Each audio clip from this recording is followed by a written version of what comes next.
Welcome, listeners, to another episode of the Prosperity Podcast. My name is Jordan Pate-Garrett, a licensed mental health counselor and the youth services coordinator for the Miami-Dade Economic Advocacy Trust. Today, we're talking about skilled trades. I have with me our housing outreach coordinator, Mr. Steven Gilbert, and Dantrail Felton, an MD board member and a contractor. This is our MD community. Guys, thank you for coming. Tell us more about yourselves, Dantrail. I'm a master electrician. Work for the city of Miami Gardens, and I also have my own contracting business. I've been in the trade since I was 16. Wow. So it's about 21 years this year that I've been in the electrical trade. Okay. Mm-hmm. And Steve, tell us about yourself. So I took the traditional route. I went to college and did the 4-year degree, got my master's, and now I'm realizing how important trades are. I've actually took a class to get my electrical license, so I'm looking forward to today's conversation. Awesome. So Dantrail, if you could tell us, what are skilled trades?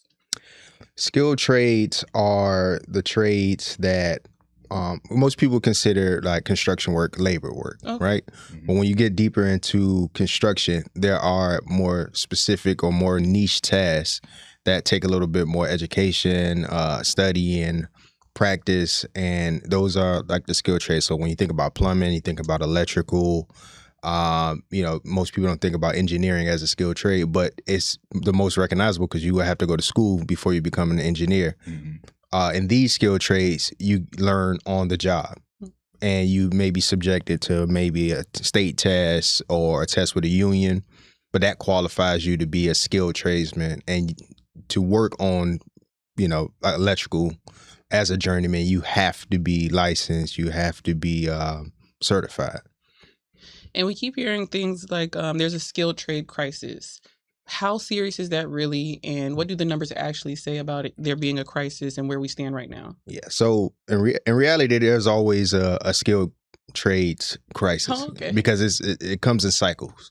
Mm-hmm. There's a boom in hiring at some point. So like, let's say maybe the last time was in the 70s or the 80s. And then those people come in, they work 30 years, they get ready to retire. And then you have hiring gaps in that time. Okay. I was hired during a hiring gap for FPL. A lot of retirees, we were recruited to come in.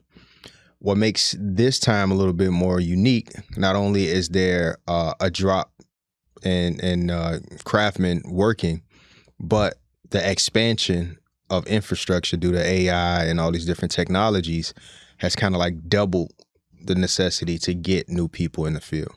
How has AI affected this field? I know, Steve, you do outreach with lenders and contractors as well. Mm-hmm. So how are you all seeing AI affect this industry? Because I wouldn't think AI could kind of do what a handyman can do, or a craftsman, my apologies, could do. I think AI is playing a very, very important role in what we're seeing now. We're seeing it kind of take over the every day-to-day type of hustle and bustle of the jobs. Mm-hmm. But again, we also have to keep in mind that AI is still controlled by us ultimately, right? I think that in regards to certain trades, AI can be influential. I don't really see it overtaking as a whole. Because again, I mean, there's just certain things that, a computer can't do versus what humans can do, and vice versa. So I'm not so much against the AI development. However, I want for us to be able to understand it and help use it and enhance it in ways that we can, and not use it as a crutch. Right. Oftentimes that's kind of what we're starting to see now. People just plug something into AI, and let AI do the dimensions and say, hey, this is what you should do. And then when you end up doing it, it's still off. Correct. Right, but AI can't help me fix my AC cooling unit, right? Yeah, I mean, I think at this point, AI is more of an enhancement to somebody who's already skilled. Because like you said, it can give you the wrong answer, especially if you don't know how to prompt it properly. So like, even before we started the interview, I was using AI to help me map out a job. But you have to have enough knowledge and information to steer it in the right place for the right answer. And as far as AI in the form of like robotics, definitely not close. That I don't think that'll be anytime soon, because some of the stuff we do is so nuanced and so delicate, or just refined to like human movement, that I don't see it coming anytime soon. But certain parts of the job will be replaced by AI. I think more in the thinking setting, but the doing, I don't think so. And the way you're describing skilled trades, my apologies, it seems more intricate than than people initially think about, right?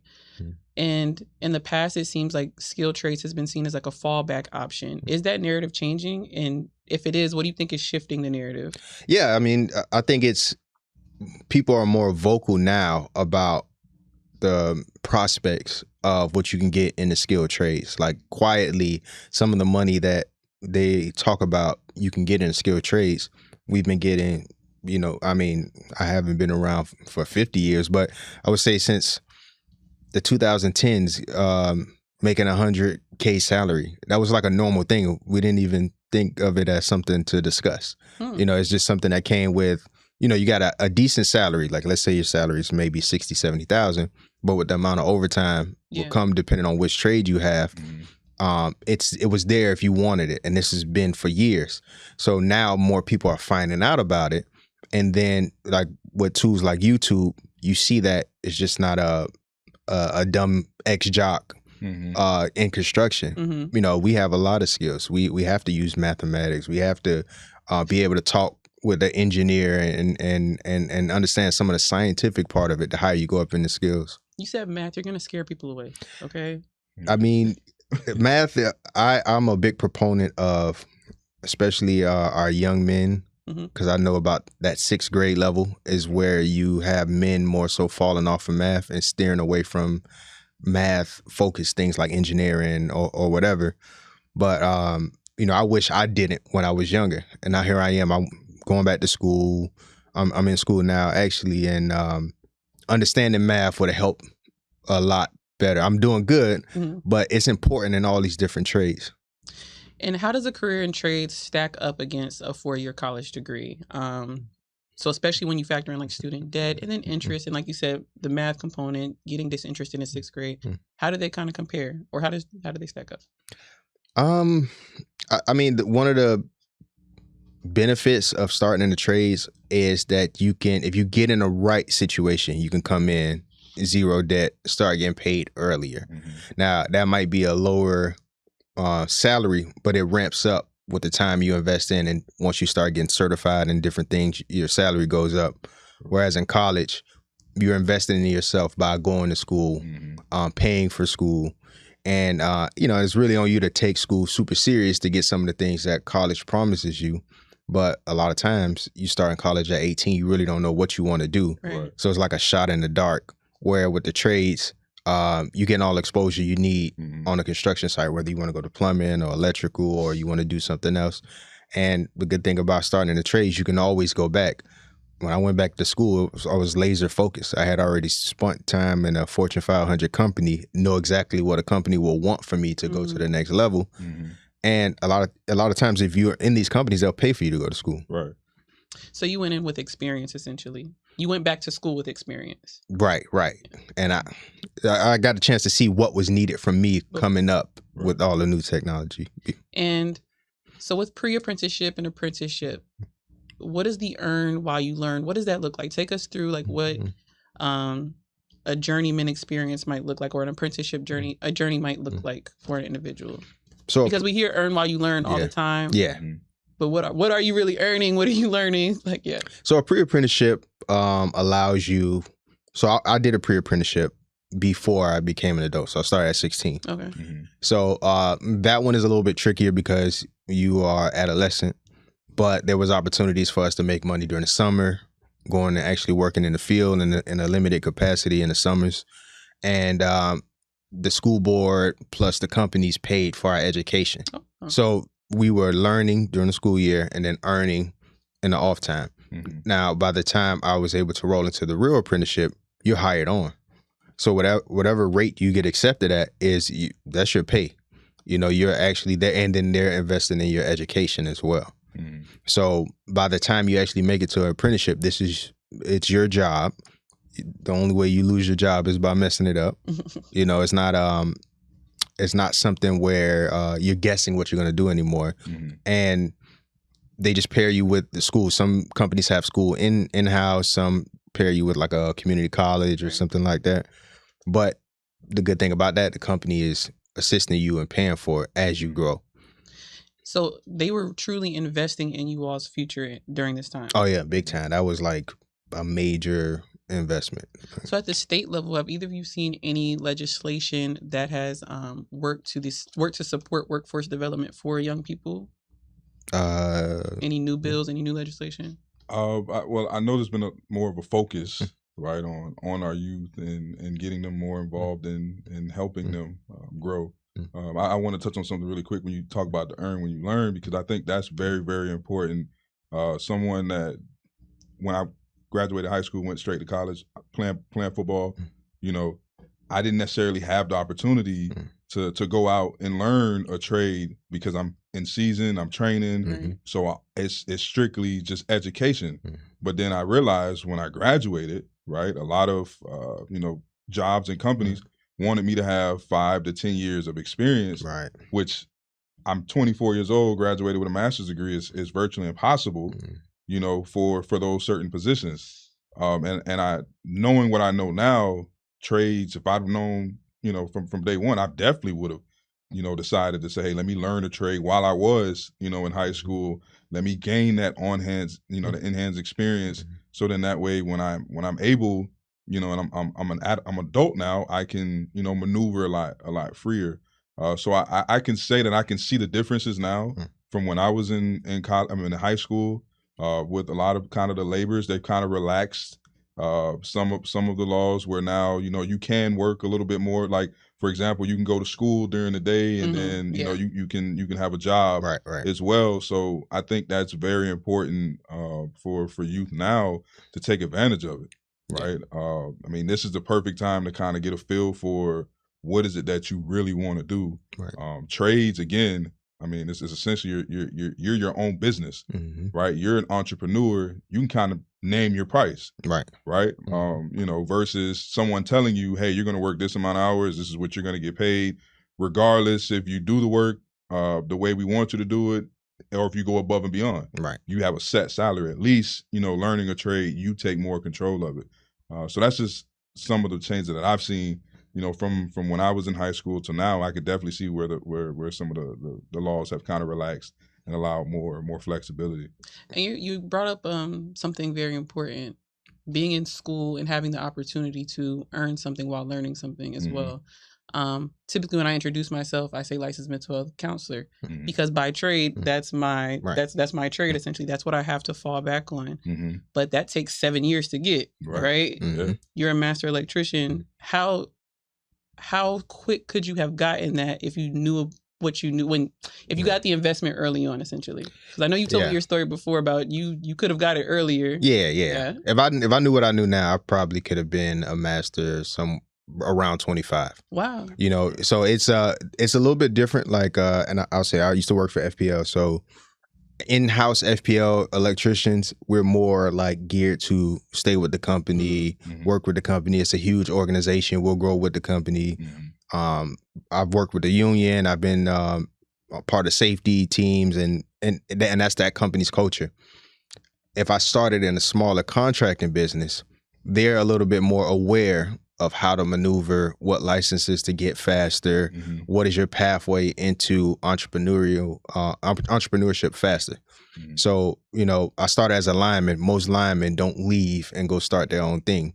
But most electricians have the opportunity to leave and be more flexible and float around because they see it. They're working directly with the boss in maybe a 10, 20 person company, seeing him do the books, seeing him acquire jobs, coming up with a special skill, and they see the writing on the wall a little bit faster. So I had to go explore. And actually, I went on a job site, and a GC, you know, he found out I had been at FPL, I think at that point, almost like 10 years. And he said, oh, why don't you get your electrician license? And I'm like, I thought I couldn't do it. He said it so casually, right? Yeah. And I'm like, and I went home and I looked into it, and I'm like, man, I think I can get my electrician license. And even from that point, I had to build the confidence up because it is hard, and that's a whole nother topic in itself, you know, for I would say us minorities to navigate that, because usually the people who are more prominent in trade, they pass that knowledge down and they assist more.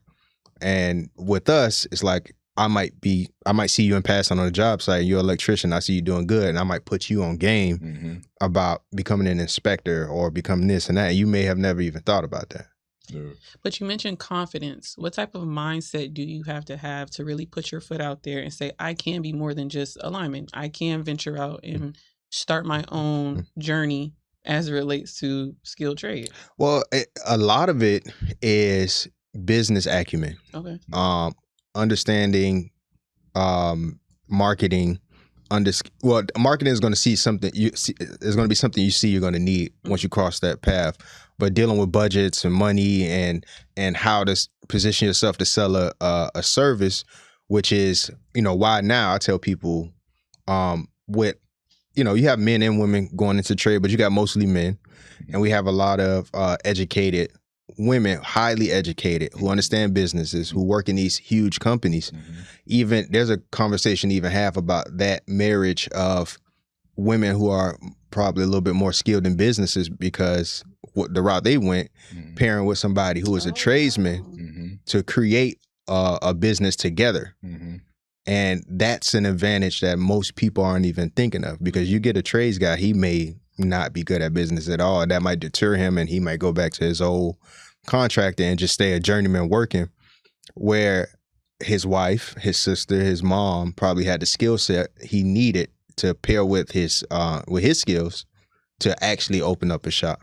So we're not seeing much diversity in the field, but we're seeing diversity in how the field is being managed. Is that what you're kind of saying? Well, that's what I would hope to start happening. Okay. It's like a faster way to get there, you know. When people ask me about women getting in the trades, I'm like, yeah, you can get in the trades. Two of my closest friends came through line work with me, and that's one of the hardest physically demanding trades. However, getting in the trades can also be a project manager, could also be in sales, could also be just learning enough to know about the trade to apply skills you already have. So you don't have to make such a hard pivot. You know, everybody bring the skills they have to the table and then move forward. Now you have me thinking, Dantrail. Going back to legislation, are we seeing a real investment into youth training programs? Oh, yes, for sure. So I'm also an instructor for 2 schools, actually.